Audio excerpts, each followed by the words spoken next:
पाकिस्तान की सुरक्षा व्यवस्था अब अल्लाह भरोसे है। शहबाज मुनीर की जोड़ी से पाकिस्तान अब संभल नहीं रहा है।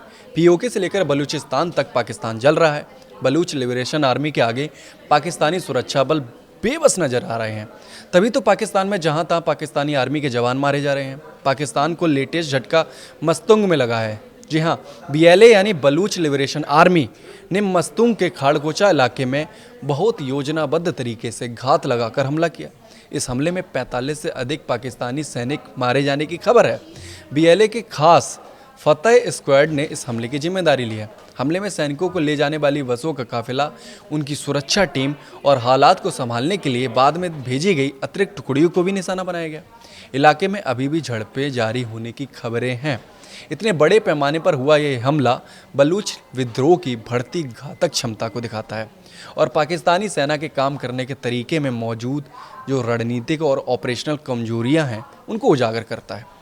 बलूचिस्तान पाकिस्तान का सबसे बड़ा लेकिन सबसे कम आबादी वाला प्रांत है। इसकी भौगोलिक बनावट सेना के लिए लॉजिस्टिक्स यानी साजो सामान और सैनिकों की आवाजाही के लिहाज से एक बड़ी चुनौती है।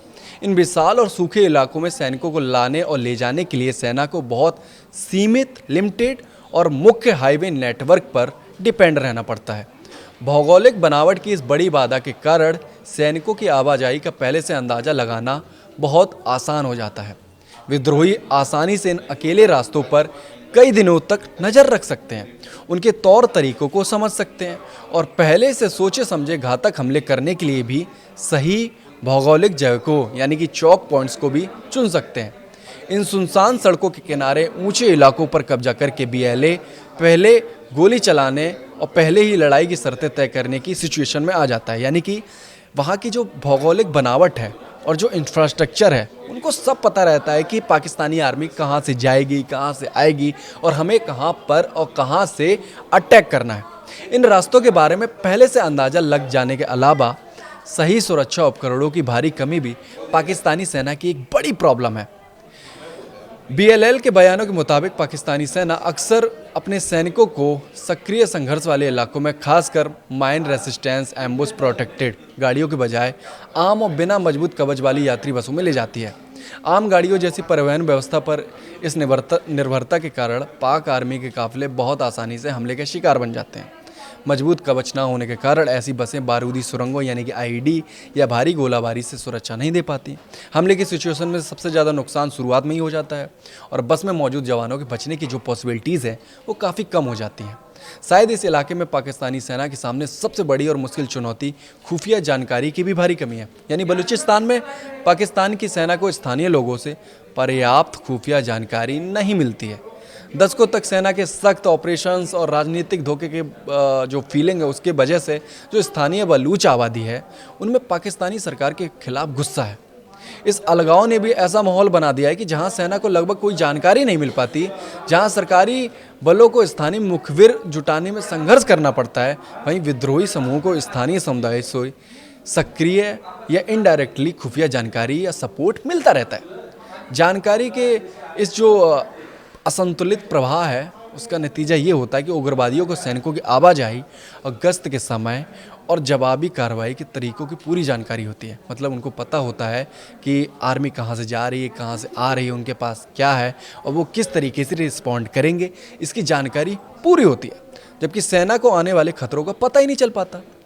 इस संघर्ष की एक बड़ी वजह बलूचिस्तान के प्राकृतिक संसाधन भी बताए जाते हैं। ये इलाका प्राकृतिक गैस, तांबा, सोने जैसे खनिजों से समृद्ध है। हालांकि स्थानीय लोगों का मानना है कि इन संसाधनों पर पंजाबी बहुल संघीय सरकार द्वारा व्यवस्थित रूप से लूटा जा रहा है। मतलब कि लूट मचाई जा रही है जो वहाँ की सरकार है। इनसे होने वाला जो मुनाफा है इस इलाके से बाहर भेजा जा रहा है, जहाँ सरकार अरबों की खनिज संपदा निकालती है। वहीं इन बड़े प्रोजेक्ट्स के आसपास रहने वाले स्थानीय समुदाय को साफ पीने का पानी, भरोसेमंद बिजली या बुनियादी स्वास्थ्य सुविधाएं तक नहीं मिलती। मतलब उनके कहने का है कि बलूचिस्तान को लूटा जा रहा है, जो उनकी आर्थिक खनिज संपदा है उनको लूटा जा रहा है, लेकिन उनकी जो बुनियादी सुविधाएं हैं उनको वो तक मुहैया नहीं कराई जा रही हैं।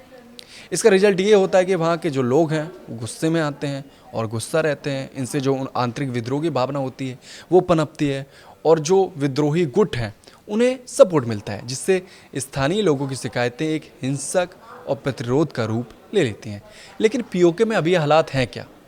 तो पाकिस्तान ने पीओके में जारी प्रदर्शनों के बीच अभी 8,000 रेंजर्स को तैनात किया है। इसके अलावा पीओके के कई इलाकों और भारत से सटी सीमा के नज़दीक भारी हथियारों को तैनात किया गया है। ये दावा एक रिपोर्ट में किया गया है। पाकिस्तान ने यह तैनाती तब की है जब पीओके में हालात बेकाबू हैं, लोग पाकिस्तान के खिलाफ सड़कों पर हैं और अपने अधिकारों की मांग कर रहे हैं। पिछले 1 महीने से जारी विरोध प्रदर्शन में अब तक 1 दर्जन से ज़्यादा लोगों की मौत हो चुकी है, जबकि सैकड़ों लोग घायल हैं। एक रिपोर्ट के अनुसार पाकिस्तान ने पूरे पीओके में अतिरिक्त सुरक्षा बलों को तैनात किया है। इसके अलावा लोगों के इकट्ठा होने और रैली करने पर कानूनी प्रतिबंध लागू कर दिए हैं। कुछ इलाकों में इंटरनेट सर्विस को बंद कर दिया गया है और मीडिया पर सख्त पाबंदी लगाई गई है। पाकिस्तान ने विरोध प्रदर्शन कर रहे नेताओं के खिलाफ भी सख्त कार्रवाई की है और सैकड़ों लोगों को गिरफ्तार किया है। प्रदर्शनों को संगठित करने में अहम भूमिका निभाने वाली ज्वाइंट आवामी एक्शन कमेटी पर प्रतिबंध लगा दिया गया है और उसके कई सदस्य हिरासत में हैं। कुछ प्रदर्शनकारी नेताओं के खिलाफ देशद्रोह के आरोप भी लगाए गए हैं। पाकिस्तान के कब्जे वाले कश्मीर यानी कि पीओके में मंगलवार को स्थानीय प्रदर्शनकारियों और पाकिस्तानी सुरक्षा बलों के बीच हुई बड़ी झड़पों में मरने वालों की संख्या बढ़कर अब 12 पहुंच गई है। रिपोर्ट के मुताबिक रावलाकोट में बढ़ते सरकारी विरोधी प्रदर्शनों के दौरान पाकिस्तानी सुरक्षा बलों ने प्रदर्शनकारियों पर गोलीबारी की, जिसमें कई आम लोगों की मौत हो गई। इस पर इस्लामाबाद में पाकिस्तान के सेना प्रमुख आसिम मुनीर और प्रधानमंत्री शहबाज शरीफ की जमकर आलोचना भी हो रही है।